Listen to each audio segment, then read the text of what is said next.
Boa tarde, amigos, amigas. Voltando a fazer pelo Facebook para variar um pouco, né? Deixo aqui como recomendação que as pessoas, quem quiser curtir, compartilhar o canal no YouTube, na verdade, para que ele ganhe dimensão, ganhe tamanho, né? Lá César Capitani no YouTube, então tem o canal, né? E hoje nós estaremos aqui gravando pelo Facebook, torcendo para que a internet não um dos motivos de ter migrado lá para o YouTube e ter gravado as lives lá, semanais, dizem respeito também ao fato de que o YouTube tem uma estabilidade melhor que o Facebook, né? Mas, obviamente, ainda o alcance é menor, né? É um canal muito pouco conhecido, né? O canal César Capitani, mas estamos tentando fortalecê-lo, né? Enquanto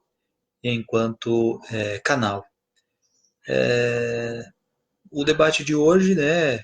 Não tem como não deixar de falar sobre a questão da letalidade policial, né, nesse país totalitário, fascista, né, dos governos Bolsonaro e Witzel. Tá? E aqui não quero, em hipótese alguma, tratar o assassinato da menina Agatha Félix no sentido utilitário da morte desta criança. Porque quem tem filho pequeno, quem tem afilhado, afilhada, quem tem um ente querido, criança, né, irmão mais novo, irmã mais nova, enfim, sabe o quão doloroso, né, o quão doloroso é um resfriado de uma criança pequena, né, que você sente muito forte isso, né. Imagina então, imagina então uma criança de 8 anos, como a menina Agatha Félix, ser executada por um disparo de um policial. Então, há que ser dito e há que se assumir este equívoco, este retrocesso gigantesco, né, que se materializa especialmente na figura do governador do Rio de Janeiro, Wilson Witzel, do PSC, tá, que acha que é um sniper americano brincando de fazer política de segurança pública. Né? E o pior disso, fazer disso plataforma eleitoral política, né? Para se alimentar do sangue, né? Das pessoas que acham que o mundo real se resolve com fanfarronice de programas policialescos. Tá? Dito isto, essa será a tônica do debate do dia, mas não será só isso. Tá? Começamos, né? Começamos então, como eu estava dizendo a respeito da, da questão da menina Agatha Félix, é só um retrato, né, desse Brasil, do ódio desse Brasil, do extermínio da juventude negra, né, da violência desmedida. Boa tarde também para o Juliano aqui. Da violência desmedida contra a população pobre deste país. Isso está se materializando no país todo, né, com a perseguição a grupos indígenas, a, a moradores ribeirinhos, tá? a, as populações pobres, quilombolas, sem terras, né? Então está se intensificando o ataque à população pobre no sentido é, de reintegrações de posse violentas, desmanchar residências, é, ataques de toda a ordem, ataques de toda a ordem contra a população indígena, como aconteceu com os índios do Ayapi, lá no Amapá, enfim. E do ponto de vista da letalidade policial, né, das ações policiais que matam pessoas, né, 15% de aumento no Rio de Janeiro na relação com o ano passado. Tá? Essa coisa de você confundir um guarda-chuva com uma arma de fogo, né? No sujeito que se elegeu dizendo que tinha que atirar para matar, como se fosse um filme americano, um filme hollywoodiano, no caso de violência, de ação policial. Nós temos aí, então, é, produzindo em mortes e mais mortes, inclusive de crianças e de adolescentes, e muita gente inocente, a letalidade policial atingindo pessoas que não tinham nenhum tipo de relação com o crime. Tá? O que mostra também, além de tudo, um despreparo completo das polícias. Né? muito ranço, muita raiva, né? Não à toa, boa parte deles votaram no Bolsonaro, né? Nada mais explicativo do que não se confiar nesse sistema de segurança, nessas polícias que nós temos, né? Ah, boa tarde, Alex. O governo Witzel se materializa como um novo substituto do Bolsonaro para 2022. Tomara que não. Tomara que o bolsonarismo, o fascismo, o totalitarismo e o ódio sejam derrubados para os níveis que eles têm que ficar, aí nos 7, 8% de eleitores, tá? Que são essas pessoas que acreditam que o mundo real se resolve na violência, xingando os direitos humanos e que política de segurança se resume a dar tiro e matar as pessoas. Não, isso é política de extermínio, é política totalitária, de execução, né? E geralmente trocando tiro nas áreas periféricas contra as populações pobres, tá?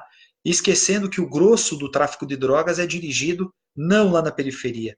Ou o seguinte, as pessoas querem me fazer crer que 39 quilos de cocaína são transportados no avião presidencial e ninguém sabia disso, né? Fora Bolsonaro, Creone aqui, Brasil, acorda. É, eu acho que o fora Bolsonaro, o fora Witzel foi puxado pelo Haddad, né?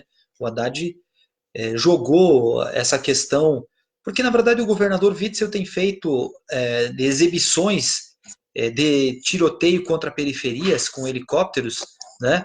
Uma espécie de reality show do seu governo, né?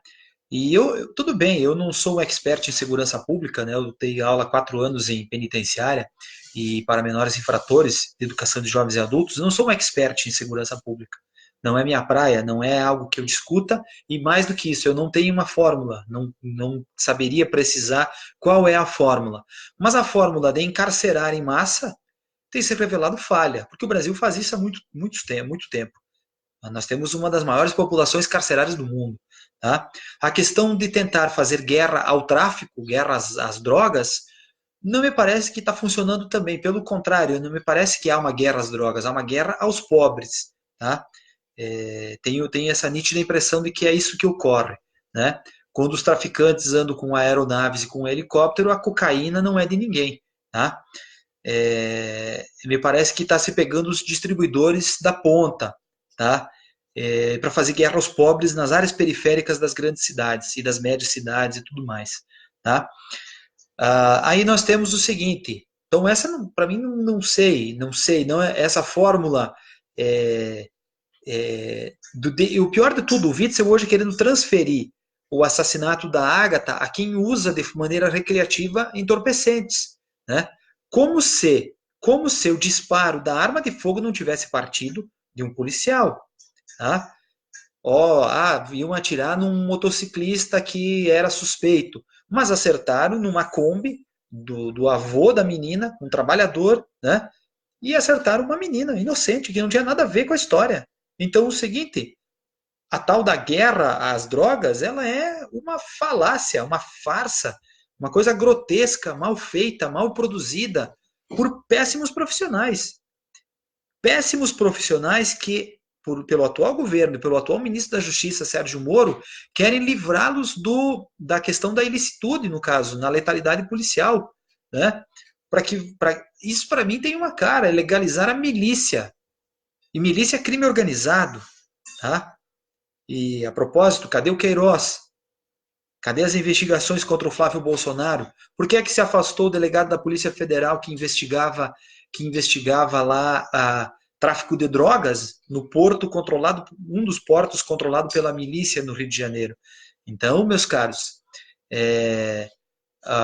não quero fazer proselitismo político em cima da morte de ninguém, porque isso seria muito baixo, né? E a gente precisa respeitar a dor da família da menina Agatha Félix.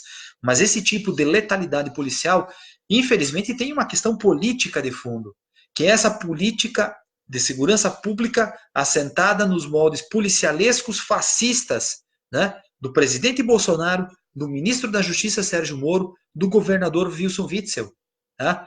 Essa trinca, digamos, de pessoas tem que ser responsabilizada. Inclusive, já está sendo protocolada aqui pelo PT, pelo PCdoB, pelo PSOL, pelo PSB, pelo PDT, e se não me falha a memória, pela rede, né?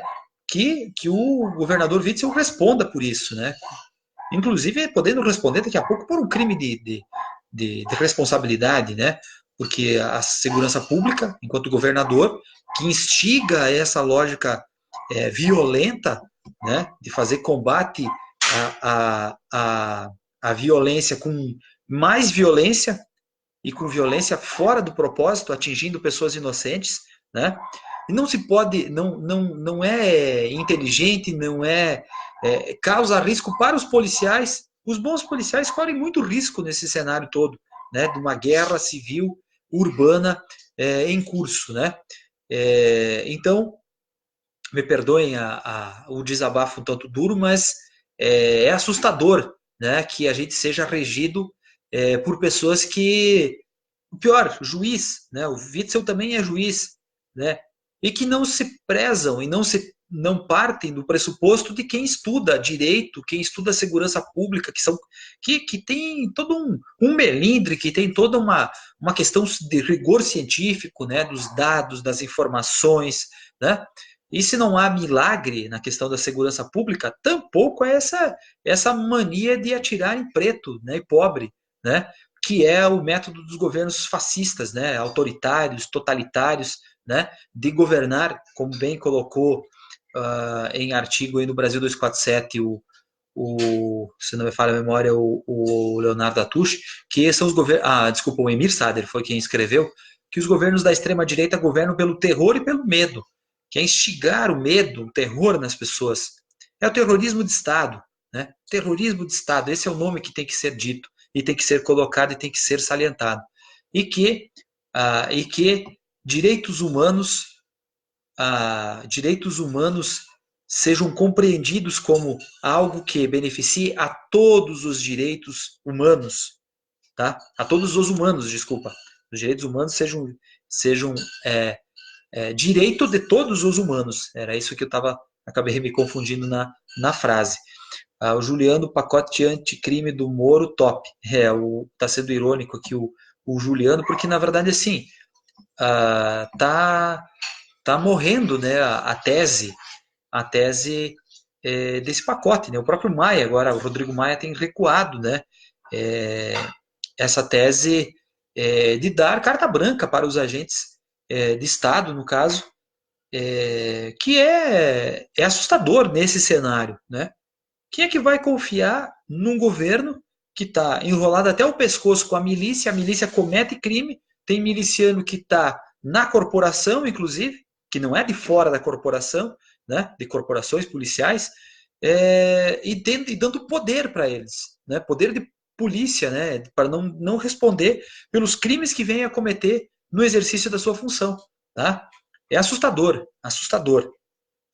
Pois bem, mas o cenário assustador também mostra que nós caminhamos, né? Nós caminhamos para um enfrentamento ao desmonte do Estado Democrático de Direito.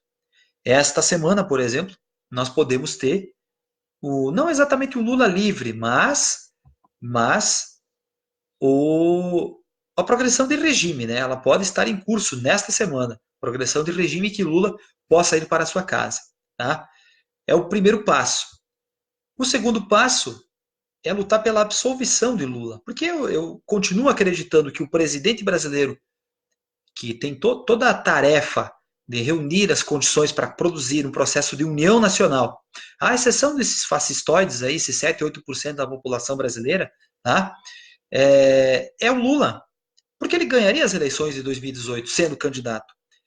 Ganharia e foi retirado da disputa por uma fraude produzida pelo senhor Sérgio Moro. Aliás, hoje, de novo, mais uma matéria da Vaza Jato, né, da Intercept, né, publicada no A Pública, né, e mostrando que o Deltan Dallagnol tinha ambições que pararam em 2018, né, mas que em 2022 ele viria para ser candidato a senador e que estava construindo essas alianças, né, de falar de luta contra a corrupção nas igrejas evangélicas neopentecostais e na maçonaria, né, que seriam as entidades que ele estava mirando o seu apoio, né, com toda a sua aura de bom cristão e cidadão de bem, né, só que não. A Vaza Jato está mostrando que sujeito que queria monetizar a investigação contra a corrupção, que fizeram do processo persecutório contra o Lula uma maneira de ficar rico, de ganhar dinheiro em cima disso, de monetizar as palestras, né, de se tornar conhecido, né, agindo como se tivessem pego um troféu, né, o troféu que eles tratavam como os nove dedos, né, de maneira bastante preconceituosa e ofensiva, né. O Alex, isso é a estratégia do Witzel, viu que funcionou com o discurso fascista de Bolsonaro e quer ganhar uma fatia desse eleitor que se identifica com esse sistema bandido. Não tenho nenhuma dúvida, Alex, não tenho nenhuma dúvida. Quando ele saiu do helicóptero comemorando a execução do sequestrador, lá do caso do Rio de Janeiro, assim, é óbvio que as pessoas não gostam do sequestrador. O sequestrador estava cometendo um crime, não há dúvida disso. Mas quando você, enquanto agente do Estado, desce de um helicóptero comemorando a execução de uma pessoa, né, como se você estivesse sendo um ex-juiz, como se estivesse comemorando um gol, né, é algo que deveria ser motivo de intensa vergonha, vergonha de ser brasileiro. Vergonha de ser brasileiro. Esse não é o papel do governador do Estado. Não é o papel do governador do Estado. Me desculpe, se tem pessoas que se identificam com isso, elas precisam rever o seu grau de humanidade. Porque essa é a questão. O fascista ele está desumanizado. Então, quando você concorda com Bolsonaro, com o Witzel e com essa turma, né, você está desumanizado. Então você não não adianta você ir na igreja, não adianta você viver dentro da igreja, porque do ponto de vista da crença, da sua crença cristã, inclusive, tá? Quando você segue os ensinamentos totalitários, reacionários, fascistas, de ódio, de instigação à violência e às execuções, né? Produzidos por Bolsonaro, por Witzel e por esta turma, desculpa, mas a própria doutrina cristã está dizendo para onde você vai. Você vai para o inferno. Esse é o lugar das pessoas que não seguem, que eu tô partindo do prisma teológico indicando que quem instiga o ódio, quem acha que matar as pessoas, independente de quem elas sejam, você está indo na contramão de Jesus Cristo. Aliás, a passagem antimoralista de Jesus Cristo é muito clara, né? Quando os judeus queriam apedrejar a prostituta, pena de morte judaica, apedrejamento, né? Ele disse o que era no caso, né? Atire a pedra quem não tiver pecado, né? Então, nada mais cristão do que você ser contra o Bolsonaro, ser contra o Witzel, porque esse tipo de discurso é um discurso anticristão. Então não adianta você ir para a igreja, rezar, viver com a Bíblia embaixo do braço e votar no Bolsonaro. Você está sendo anticristo. Desculpa, mas eu aprendi, eu li a Bíblia toda quando eu era criança, né? Eu até queria ser padre, inclusive, quando eu tinha 10 anos de idade. Então, assim, a doutrina cristã eu a conheço, tá? Por isso que vai ter muito pseudo-pastor que não gosta de vir debater, né? Porque eu conheço a doutrina cristã. Eu tenho leitura histórica, inclusive, sobre a questão judaica, né, que é o Antigo Testamento. Conhecimento não é nada extraordinário, mas é algum conhecimento, tá? Aqui o Juliano está dizendo, quando você comemora a morte de uma pessoa, quem morreu foi você. Mas é óbvio, muito correta a tua indagação, a tua colocação aqui, o amigo Juliano aqui daqui da região da EFAP, né? Pois bem, voltando então, estava falando do Lula também. Então, o Lula deu mais uma entrevista. Naquela mesma quarta-feira que ele deu entrevista para a revista Fórum, na quinta de noite a revista Fórum publicou a entrevista, ele deu uma entrevista também para o Opera Mundi, um outro blog importante, né? E que a entrevista hoje à tarde saiu, né? Era muito mais pela questão internacional, assim, perguntas que têm a ver com geopolítica, com posicionamento político internacional, com acordos comerciais e tudo mais. Eu não assisti a entrevista, tá? Era às 16 horas hoje que a Opera Mundi a colocou nas suas redes sociais, no YouTube, no Facebook do Opera Mundi e na própria página. Eu não assisti, quero assistir se eu tiver um tempinho depois, né? O Lula está se mostrando um grande estadista, né? Ele é o presidente paralelo desse país, mesmo preso em Curitiba, é o presidente paralelo desse país, o que tem dado as coordenadas, né? Os indicativos de um país melhor, né? O Bolsonaro só fala besteira, né, uma atrás da outra, sucessivas besteiras, né, e tanto é que é o seguinte, né, estão torcendo para ele ir para a ONU lá e não fazer besteira, né, joga pelo empate, joga para não ser nem notado, né. Contudo, o isolamento para que o Brasil está sendo colocado é algo vexatório, né, um país que nós estivemos aí para quase virar a sexta maior economia do mundo ali no governo da presidente Dilma. Nós estávamos na linha de frente do BRICS, do G20, né, construindo essa relação Sul-Sul, aí, a Unasul, né, a relação com o continente africano. E a coisa está ficando complicada do ponto de vista das relações internacionais, não é? Sendo isolados, né? Aí sobrou agora para ir falar na cúpula do clima, né? Não quiseram o Bolsonaro por lá, chamaram o governador de Pernambuco, Paulo Câmara. Aliás, o Nordeste que tem nos salvado de uma vergonha maior, né? O Juliano perguntando qual a tua opinião, professor, sobre a liberdade do nosso presidente Lula. Vai acontecer? O Flávio Dino escreveu hoje, o governador maranhense, que sim, que a progressão de regime está posta, né? Que o direito ao semiaberto está colocado para o Lula. Agora, isso não significa, deu uma pequena oscilação aqui, tá, gente? Agora retornou. Agora, isso não significa dizer uma absolvição. Porque se a gente for julgar o mérito do processo nos indicaria que o Lula teria que ser absolvido. Ou minimamente que o processo voltasse à primeira instância, né? E que fosse para o juiz natural do caso, que deveria ser um juiz paulista, né? No caso do triplex, e no caso do sítio de Atibaia também. Porque está muito claro que o próprio Moro diz que não há relação com a Petrobras, né? E do ponto de vista das provas, se julgarem o mérito, ele também vai ser inocentado. Agora, eu não consigo crer, né, que sem uma grande mobilização popular, né, neste atual ordenamento jurídico e o formato com que alguns meios de comunicação têm feito, meios de comunicação que, inclusive, criticam o governo Bolsonaro, mas que tentam salvar o Moro. Né? A Rede Globo, por exemplo, ela critica fortemente o governo Bolsonaro, mas quer salvar o Moro, porque quer ter um plano eleitoral, né, que talvez não dê certo com o Luciano Huck, né, ou Dória, mas algum outro nome da direita, né, Moro seria um potencial nome, para que eles tenham um candidato em 2022, porque ao que parece o Bolsonaro não será candidato, assim, não não vingará, assim, pelo que se percebe, ele terá dificuldades imensas de terminar o mandato. O Juliano Pessado está lembrando que o Flávio Dino está no Roda Viva hoje da TV Cultura. Bem lembrado, eu também pretendo assistir, né, 10 horas da noite.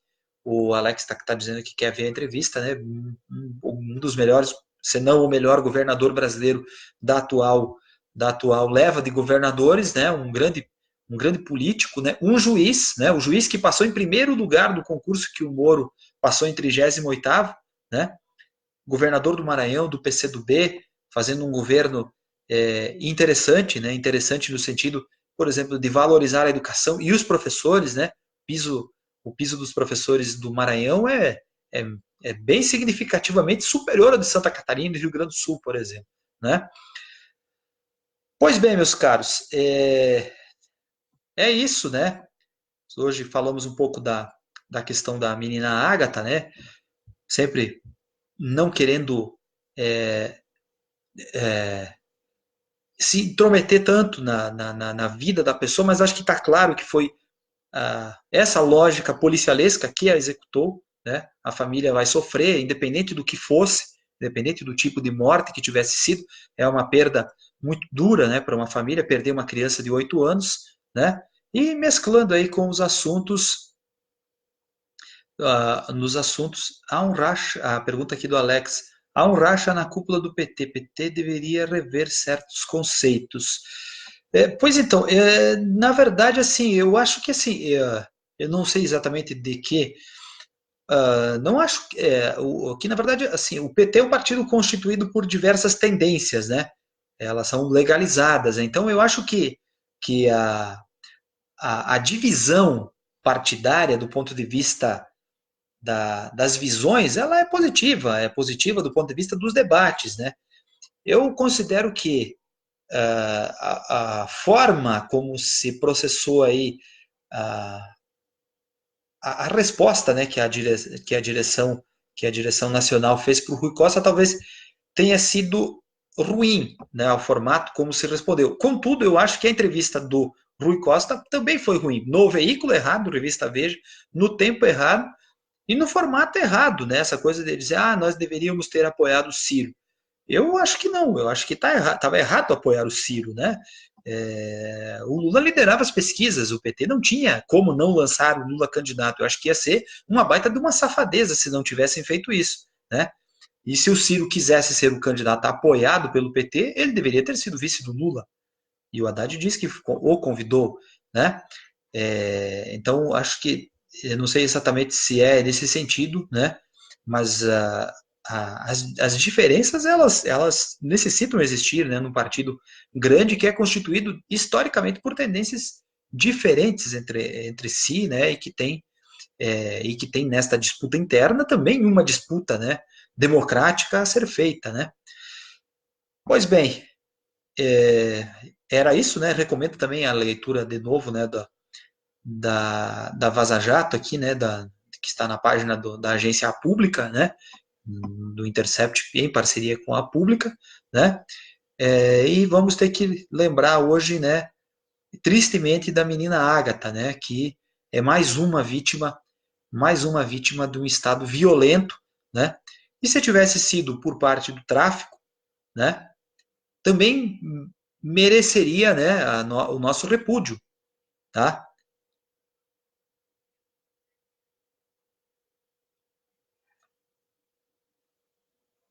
Mereceria o nosso repúdio. Deu uma pequena queda aqui, mas voltou aqui. Mas é o seguinte, quando a gente fala do tráfico, a gente está falando de criminosos, né? Para isso você tem a lei. E a polícia, enquanto estrutura de Estado, né, ela é para combater os criminosos, tá? E quando a polícia se torna criminosa, aí a gente precisa ter uma densidade maior de crítica, porque o bandido já é bandido, né? E se você faz concurso público para combater os bandidos, você não pode se tornar um, tá? E nesse sentido, é por isso que a gente precisa criticar de minha parte, né, essa lógica de Witzel, Bolsonaro, de achar que se resolve a segurança pública nesse jeito de mata e achata, né? Para mim, isso aí é guerra aos pobres. Tá? Um abraço e boa semana.